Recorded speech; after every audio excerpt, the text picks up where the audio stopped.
مونږ راولېږلو دې ته هغه روح خپل چې هغه جبریل امین علیه السلام دی د انسان په شکل کې چې کوم دی نو ورته راښکاره کړه ځان یې په زوره باندې مثل او شبیه جوړ کړو د چا د یو انسان نو دې دا ګمان وکړو چې دا چېرته څوک نارینه راغی نو وایي ورته انی اعوذ بالرحمن زه پناه غواړم په رحمان ذات سره منک ستانه الله یې هم ونوي رحمان یې کوي ښه یعنې دې طرف ته پکې اشاره ده چې الله په ما رحم وکړه خدای کو زما دا ګناه چا اراده کړې وي الله ماته نه بچ که ښه چې دا کوم روح حاضر شوی و که نه مونږ رالیږلی و نو هغه وویل زه یم چې کوم دی نو ګویا کې ستا د رب استازی پیغام راوړونکی یم ښه یېرېږه انسان نه یم او راغلی یم لاهب لکې غلاما زکیه دې دپاره چې زه درکم تا ته عطیه کم تا ته هبه کم تا ته غلاما زکیا هغه الک پاک د ګناهونو نه او د شرک نه او د معاصیو نه یو پاک الک درله چې کوم دی نو ګویا کې د الله د طرف نه ډالۍ کومه نو وویل د مریم علیه السلام ما خو چې کوم دی نو ګویا کې خاوند را سره میلاو شوی نه دی او د انساني عادت مطابق چې کوم دی نو ګویا کې دا خو د نارینه او د زنانه د ملاپ د جایز ملاپ نه وروستو چې کوم دی نو ګویا کې اولاد پیدا کیږي نو زه خو څه بدکاره خو نه یم چې د بدکارۍ نه وروستو به زما حمل ټهراویږي او زما اولاد دا به چې کوم دی نو ګویا کې کیږي نو قال اوویل ورته جبریل امین علیه السلام کذلک الامر کذلک خبر هم دقه شانتې ده تا ته به خاوند یا نارینه نه در رسېدلی او نه به تا ګناه کړي تاله به بغیر د نارینه نه الله رب العالمین اولاد درکړي دا معجزه ده ښه الله وایي دا ماته څه ګرانه خو نه ده بغیر د نارینه نه چاته اولاد ورکول ښه ما ته وګوره د دې په د ګریوان په دې دغه کې چې کوم دی نو پوکې ورکو او دا د هغې سره چې کوم دی نو څه شوله دا حامله شوله خو د دې په حمل کې وخت بیا نه دی لګېدلی ښه نو چې دا څنګه حامله شوله د کور نه روانه شوله ښه اوس خو به راباندې دا خلق بدګمانه کېږي تهمت به راباندې لګوي بار به دا عوام چې کوم دی نو ګویا کې دا به څه وایي ما په باره کې ډېره لویه خبره ده نو اوس را روانه شو د کلي نه بهر راوځي نو د ولادت په وخت کې چې زنانه ته کوم چې کوم دی نو ګویا کې تکلیف میلاویږي دې ته څه ویلي کېږي مخاض ورته ویلي کېږي نو دې تکلیف دا را لرې کړله را یې وستله څه څیز ته دا تکلیف پسې واشو نو دا یې راوستله ډډ د کجورې ته نو دی وی چې د دې کجورې دې ډډ ته به داسې ډډه ولګومه نو پاس به راباندې سوری هم وي او په دې کجوره کې میوه هم ده نو زما خو نور څوک شته دی نه چې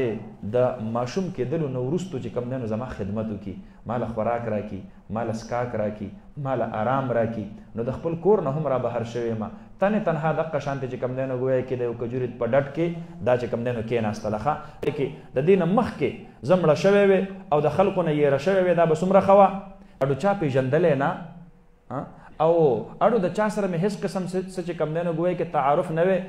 بالکل یېره شوې دقه شانتې بھولي بصري دقه شانتې چې کوم دی نو ګویا کې د دې نه مخکې زه مړه شوی وې او د خلکو نه یېره شوی وې دا به څومره ښه وه دا څومره لوی امتحان په ما را روان دی دا خلک به ما ته څه وایي چې ښه دا ماشوم ستا د چا نه وشو نو ګوره لرې په کلي کې چې کوم دی نو هغه انتظار کوي نو د کلي نه ورله جواب ورکو دا خو بره راختلې ده که نه مه یریږه مریم علیه السلام مه غمجنه کېږه مریم علیه السلام خفه کېږه ما لاندې نه ورته آواز ورکو مه خفه کېږه لښتې الله لاندې وګوره پاکې صفا اوبه درته الله رب العالمین زنده کړلې په دقه ځای کې نو د کجورې په ویښ کې ورته الله چینه زنده کړله او د هغې نه د لښتي په شکل کې اوبه روانې شولې په هغې ډډ چې کوم دی نو ګویا کې د دې کجورې باندې ما ته وګوره ډډه خو دې ورته والې ده که نه اوس خو چې کوم دی نو دغه خو نشي کولی لاس خو نشي غځولی نو دومره وکړه چې د شا باندې لږ غونې زور که نو دا کجوره به داسې وسنډېږي ښه نو دې سنډېدلو سره به چې کوم دی نو تا ته د پاس نه چې کوم دی نو کجورې رارتاوي شي نو ګوره ستا ولادت شوی دی د ټولو نه بهترینه غذا په دنیا کې چې هغه قوت مقوي غذا ده دا کجوره ده ښه نو هغه کجوره به تا ته چې کوم دی نو مخې ته رارتاو شي نو هغه پاکه صفا تازه کجوره خوره او د اوبه ورپسې څښه نو په دې سره به ستا چې کوم دی نو لوږه به دې هم ختمه شي او تنده به دې هم ختمه شي قوت به درته هم چې کوم دی نو ګویا کې میلاو شي ځکه دا کجوره چې کوم ده دا مقوي غذا ده الله خو اسم دی له رزق ورکو نو دا خو ورله الله بغیر د دې نه هم ورکولی شو نو دا د کجورې خوځول دا ورته الله ولې وایي دا د دنیا دارالاسباب دی مونږ او تاسو لپاره پکې تعلیم دی الله به تاسو له رزق مقرر کړی وي خو اسباب به تاسو تلاش کوئ اسباب به لټوئ ځان به ستړی کوئ خواري به کوئ پوه شولې په خبره باندې که نه نو شنډې زنانه له چې بغیر د خاوند نه د بوډاپې په عمر کې الله رب العالمین چې کوم دی نو اولاد ورکړي نو هغې اولاد ته په تشو کتلو باندې د سړي سترګې یخېږي ښه تاسو پوه شولې په خبره باندې تا نه به تپوس کړي چې دا ماشوم د کوم ځای نه و، ستا خو خاوند نشته دی، تا ماشوم وشو، نو ته ورته چې کوم دی نو اشاره ورته کوه چې ما د خبرو نه پرهیز دپاره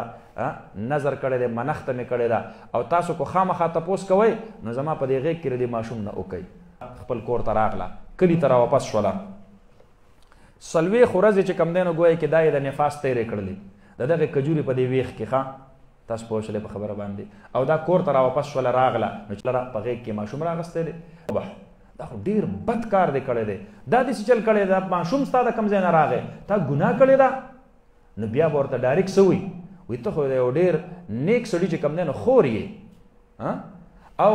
ستا پلار چې کوم دی نو ډېر نیک انسان و، نو تا دا کار کړی دی. ستا مور خو هم بدکاره نه وه، نو ګوره د پاکې مور نه، د پاک پلار نه، د پاک ورور په شانتې پیدا مریم،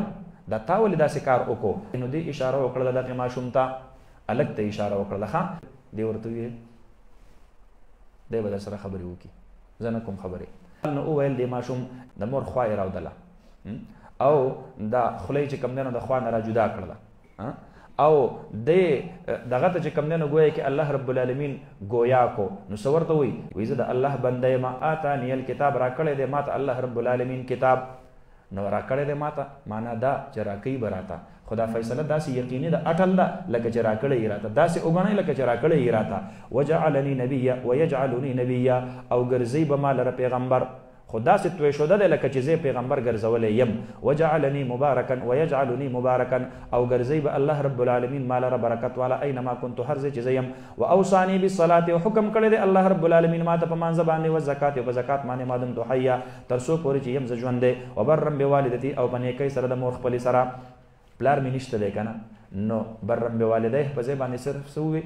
برم بوالدتي، او نیکي کوونکی به یم، احسان کوونکی به یم، بوالدتي د مور خپل سره. ولم یجعلني جبارا شقیا، ای دا د مور سره نیکي څومره لویه خبره ده. ښه حضرت عیسی علیه السلام د مور په غېږه کې الله په بعضو نیکو باندې ګویا کوي، نو پکې د مور سره ښېګړه بیانوي. ښه ولم یجعلني، او نه دی ګرځولی الله ما لره جبارا متکبره شقیا عاصیا بدبخته نافرمانه. والسلام علی، او سلام دی په ما باندې یوم ولدت، په کوم ورځ باندې چې زه پیدا کړی شم، ویوم اموت، په کوم ورځ باندې چې زه مړ کېږم، ویوم ابعث حیا، په کوم ورځ باندې چې زه به راپورته کولی شم ژوندی. سلام دی وي په ما باندې، معنا دا چې د دې د هر قسم مصایب او تکلیفونو نه دی چې کوم دی نو ګویا کې زما دپاره حفاظت وي، یا د الله د قهر نه او د عذاب نه زه محفوظ یم. ذلک عیسی ابن مریم، دا سبی، دا ماشوم، دا چې کوم مخکې ذکر وشو دا عیسی ابن مریم دی، عیسی علیه السلام دی. قول الحق الذي فيه یمترون، نو الله فرمای قلت قول الحق، ما درست خبره چې کوم دی نو تاسو ته وکړله، الذي فيه یمترون، هغه خبره چې دوی په هغې کې اختلاف کوي، او دوی څه وایي، دوی وایي دا د الله زوی دی. نو الله فرمای زما زوی نه دی، دا زمونږ جبریل امین، زمونږ روح القدس، هغه چې کوم دی نو ګویا کې د دې په ګریوان کې پوکې ورکړی او د هغې نه دی پیدا شوی.